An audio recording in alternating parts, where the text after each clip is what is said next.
Diallo, qui est le père. On a beaucoup parlé de ses filles. Je voudrais parler du père maintenant.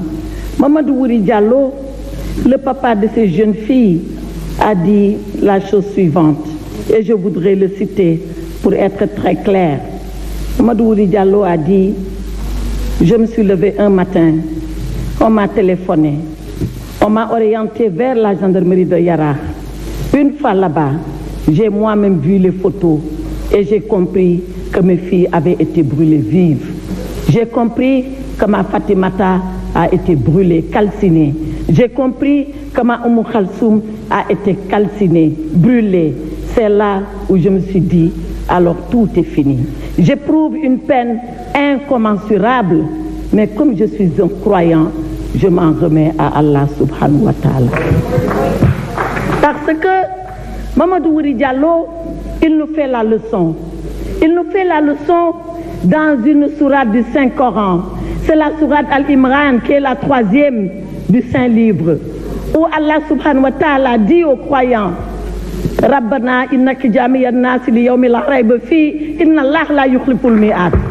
Moi, Dieu, un jour viendra, je vous ferai vous tous vous lever. Quand votre main droite dira ceci, votre main gauche dira cela. Ce jour-là, c'est le jour du jugement. Ce jour-là, il arrivera parce que moi, Allah subhanahu wa ta'ala, je ne loupe jamais le rendez-vous. Inna Allah la yukhliful mi'ad. Moi, je ne loupe pas le rendez-vous. Et quand le rendez-vous arrive, c'est le jour du rendez-vous. Voilà ce que nous dit Mamadou Wuri Diallo. Mamadou Wuri Diallo, il pourra être dédommagé s'il veut être dédommagé.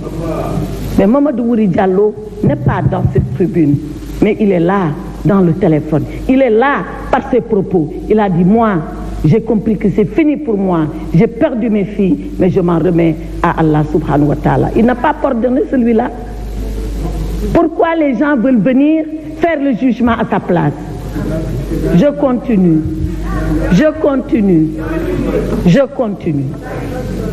Après avoir parlé de ces jeunes filles, je me souviens encore d'un autre tableau.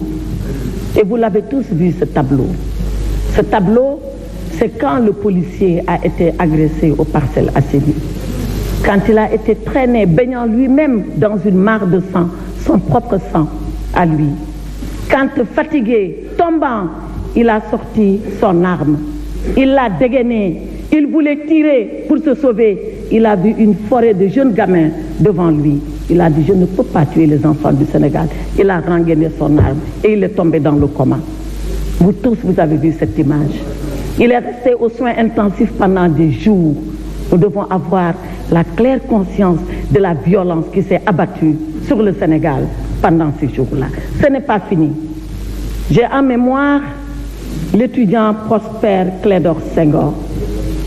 Prosper Clédor Senghor qui a reçu des bombes lacrymogènes sur sa poitrine, qui a été hospitalisé ici à l'hôpital principal de Dakar, qui est mort des suites de cela. Et moi, je parle à son père au téléphone.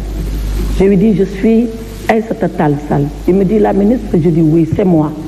Je voudrais vous appeler parce que j'ai votre numéro de téléphone. Je voudrais vous présenter mes condoléances. Je voudrais vous dire ma compassion. Il m'a dit: madame, c'est mon fils aîné. Il était en train de faire des études de mathématiques. Je voulais l'année prochaine l'envoyer faire des études. J'ai même économisé pour cela. Mais ces économies vont servir à faire le deuil.